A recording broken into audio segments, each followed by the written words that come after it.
All right, so obviously no game recap. It was really good to see a lot of guys back healthy for the most part. Obviously we don't go into details on individuals, but that's the best we've looked in a long time, probably since the beginning of training camp, to have so many guys out there moving around. So that was great. Glad to be coming back home. Extremely challenging opponent. Now we have the combination of elite players with elite coaching, and so this is the best of the best. I texted Feinbaum on the way over here when I saw him, his quotes like he normally does, and says the Nick Saban dynasty is over and all that, and every time he says this, which I tell him, all he does is I call it like goat fuel, opposite of rat poison. He's just like giving the goat fuel, which for him that works, and he goes and proves them wrong every time. So really appreciate Paul saying that right after the game. I'm sure that was on his desk Sunday morning. So they always ready to play. They always rebound over the years, and you're going to go play the best offensive player in the country and the best defensive player in the country. So it's a very challenging situation, but glad to be home. Had a nice long home winning streak here, and would obviously assume the crowd will be great. Lane, obviously working with Saban for those couple of years, I mean, how different is he coming off a loss compared to coming off a win? I mean, we've all seen it, but you've been behind the scenes with him. What's kind of the biggest differences, and what did you notice kind of the most from him after a loss? Well, there weren't many of them. There were only three. There were only 2 regular seasons in 3 years, both to Ole Miss. I thought he was phenomenal. You would maybe expect it to be the other way, like he comes in and everything's the end of the world, like some coaches do. He does a really good job of addressing exactly what it was. And remember, guys, like Feinbaum's stupid statement, dynasty's over. They've lost 2 games by 2 plays. Both games could win either way. Alabama makes the field goal at Tennessee, and 2-point gets stopped. And they're number 1, number 2 team in the country coming in here. So we're talking about 2 plays, 2 teams on the road in 2 of the hardest environments, over 100,000 people at both games to play in. So this is a great team, and the best coach to ever do it. Lane, I know building up quality depth has kind of been an emphasis these last few off seasons for teams like Alabama, who obviously have that sort of depth. Does this team feel better equipped for teams like Alabama than maybe your first couple teams? I don't know. I still think we have depth issues, especially as the injuries were mounting. We certainly did. They've showed up a lot on defense. It's easily noticed our defensive issues once we lost some people over these last few weeks, and our numbers over there have been dramatically different. So I do think we're better than I've said all along. This is our best roster of the 3 years of collection of talent, but it does not mean it'll be the best team. So we're still coming together. I know that sounds crazy this late in the year, but with so many pieces, and I don't know, I think it says in there 55% or something of the team's new, something like that. So, hopefully we keep moving up.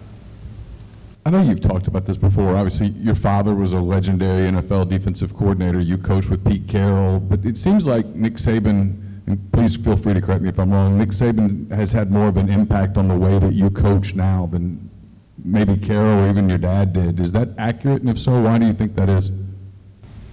I think that's probably just later in the career. It's fresher coming off of it. So, being there the 3 years, I was with Coach Carroll for 6 years, and with my dad forever. So I think that's more just because it was the latest part, and you took a lot of how that was done, and then that was done in the SEC, in this region, the way Coach did it and stuff. So I think that's more just a combination of those 2 things. Kind of touched on it in your opening statement, but how did you kind of see the team and the guys respond after having that week and just knowing what's kind of ahead of them the rest of November? I'm sure it sounds crazy. we don't sit and talk about Bama week and all that everybody else in the country seems to do. We got a lot of things to work on to get better, and it really doesn't matter. It matters that you do things really well. That's how you win games. So I didn't notice anything different, but I'm glad I didn't, because that's not how we train them, because we don't want to be a program like that. We get up for these games, but we don't for these. That's what I get mad at our fans for doing. So we're not supposed to do that. I know last year Will Anderson was a really big emphasis. I imagine he will be again this year. Just what makes him such a great player from your perspective? I think he's just such a unique combination of speed and power. He reduces down and plays on guards, which is very unusual, and then he speed rushes, and then he drops too.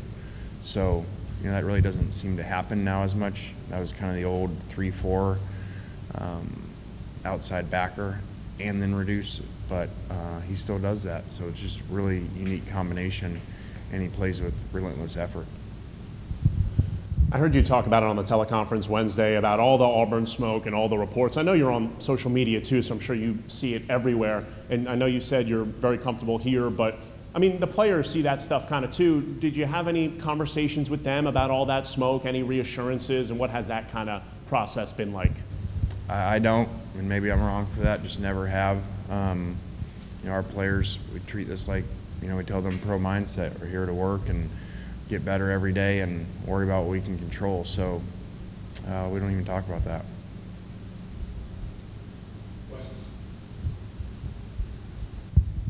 From, I know, we're talking about Saban and all this stuff, how great he is, but from like the pure football perspective on like rosters and that type of deal, how do you feel like you guys kind of match up against Bama?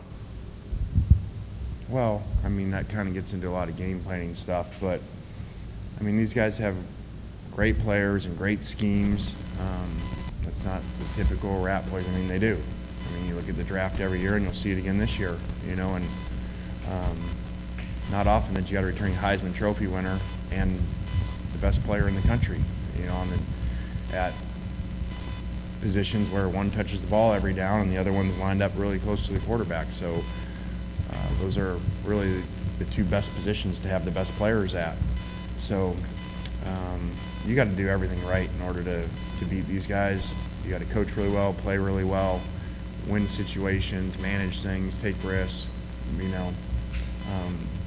There's a reason why they're the best over time, what they do. And again, we're talking about when they played them, two of the hottest teams in the country, on the road in two of the hardest environments to play, and they were one-play games. Or we're talking about,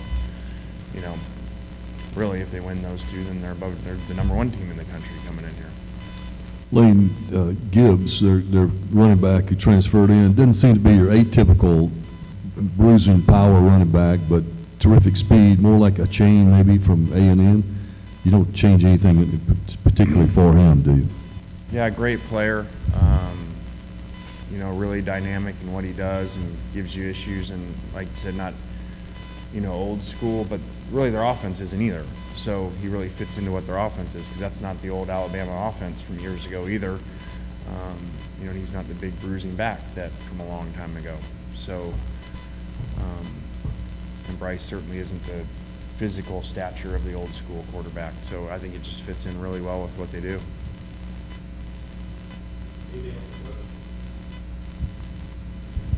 Lane, what did you specifically do during the bye week? How did you kind of spend it, and what were you up to?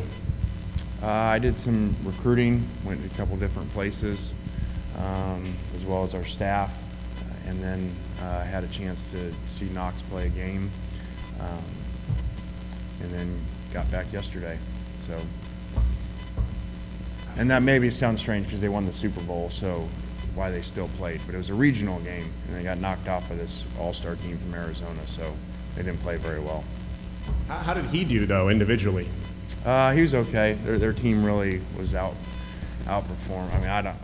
They got checked birth certificates. These guys were supposed to be in 8th grade, and I kept saying to Knox and Mom, there was not a chance these guys are in 8th grade from Arizona.